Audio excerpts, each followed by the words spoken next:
completely obsessed by it. What about this week? What's been occupying most of your thoughts this week? Well, the apocalypse and physics. Why do you say the apocalypse? And what do you mean by the apocalypse? Well, we're becoming inert to the apocalypse. We just watched hypersonic missiles slam into a modern city on TV, and we're watching one of the world's most remarkable civilizations, the Persians, take direct hits from both Israel and the U.S., and I'm just beside myself. I mean, this is incredibly dramatic. If you think about, just the idea of the Jews and the Persians are both still here. And, one of the things that I find really just painful is that I care about certain cultures that I know well more than others. And these are two of my absolute favorites. What's going on at this moment in time? Because it feels like there's more conflict than there's ever been.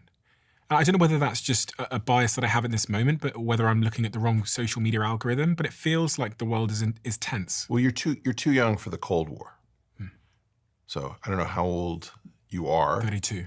Yeah, so you really missed. I grew up in a different world where things were tense because there were two players, and it was more or less the U.S. and the Soviets.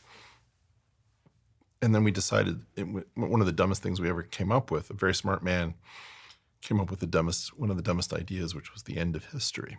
And, the post-World War II order is here to stop us from using the technologies that came out of this. And I talk about this a lot.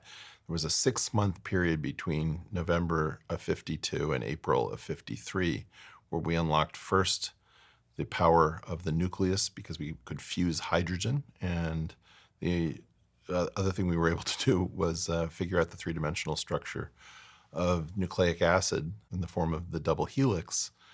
And suddenly, in no time flat, we had access to the two most powerful levers humanity has ever had and perhaps ever will. And so we're just not in a position to deal with this. And the remarkable thing— What does that mean, sorry?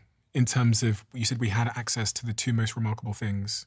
Well, the hydrogen bomb is not something that has ever been used by anyone against an enemy.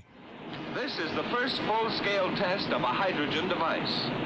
If the reaction goes, we're in the thermonuclear era. 3, 2, 1. So we're awaiting its first use in war. We did use fission devices, but we didn't use fusion devices. And they're at completely different scales.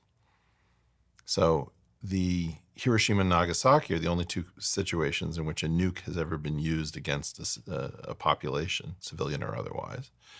And we don't know, for example, whether or not, I don't know, at least COVID had its origins in a bioweapons program. So at some level, we're playing with levers and tools that are so powerful. Do you realize that the key ingredient that made COVID so unique was a 4 amino acid sequence inserted into spike protein? So that's 12 nucleotides coding for 4 amino acids shut down planet Earth for a couple of years. That's how powerful this is, and there are very few things that have this kind of leverage. In 2017, we had a discovery, a white paper called Attention is All You Need. And oddly, many of us dealing with AI and LLMs and talking that language don't even realize there's a paper that you can read that changed everything.